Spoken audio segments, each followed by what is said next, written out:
Chapter 4. When Jane and Elizabeth were alone, the former, who had been cautious in her praise of Mr. Bingley before, expressed to her sister just how very much she admired him. "He is just what a young man ought to be," said she, "sensible, good-humoured, lively, and I never saw such happy manners, so much ease, with such perfect good breeding." "He is also handsome," replied Elizabeth, "which a young man ought likewise to be, if he possibly can. His character is thereby complete. I was very much flattered by his asking me to dance a second time. I did not expect such a compliment. Did not you? I did for you. But that is one great difference between us. Compliments always take you by surprise, and me, never. What could be more natural than his asking you again?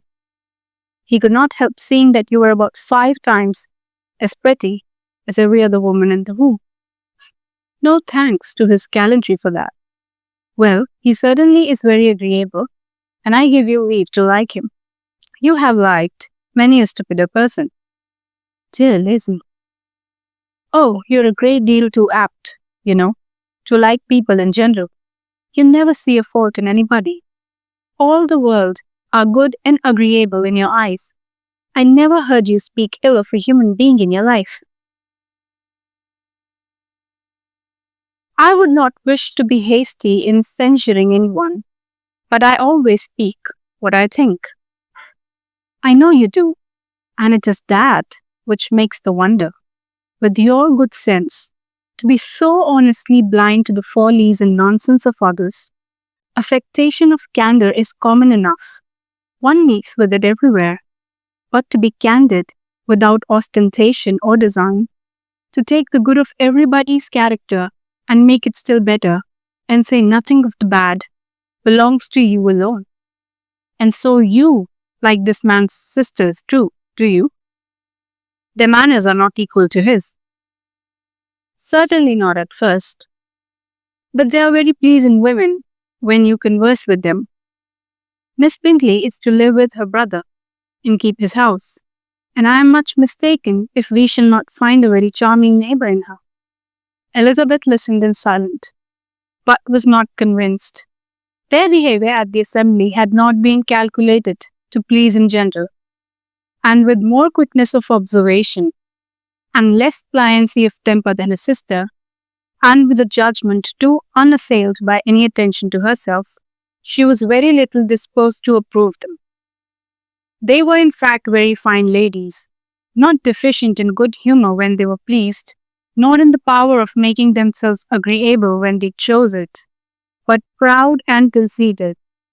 They were rather handsome, had been educated in one of the first private seminaries in town, had a fortune of £20,000, were in the habit of spending more than they ought, and of associating with people of rank, and were therefore in every respect entitled to think well of themselves and meanly of others.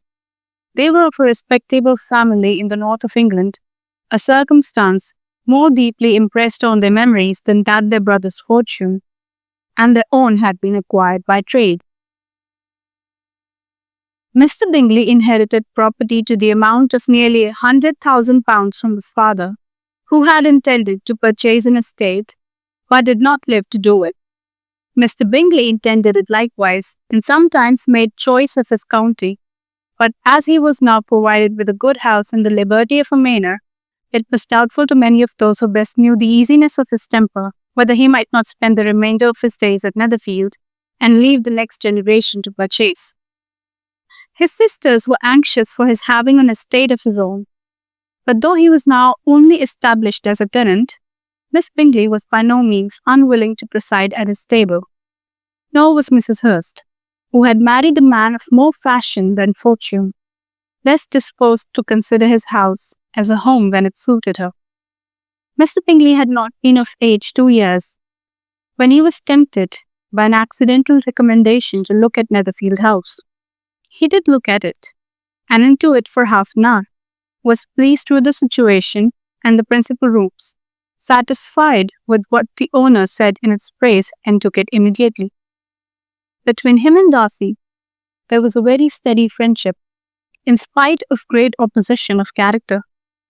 Bingley was endeared to Darcy by the easiness, openness, and ductility of his temper. The no disposition could offer greatest contrast to his own, and though with his own, he never appeared dissatisfied.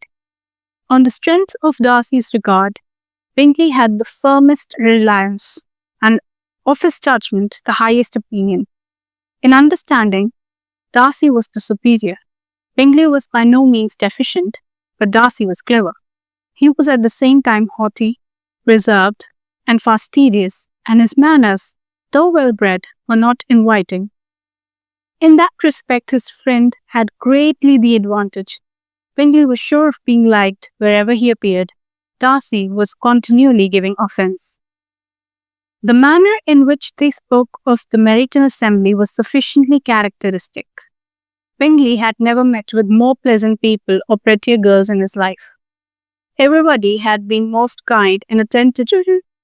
There had been no formality, no stiffness. He had soon felt acquainted with all the rules, and as to Miss Bennet, he could not conceive an angel more beautiful.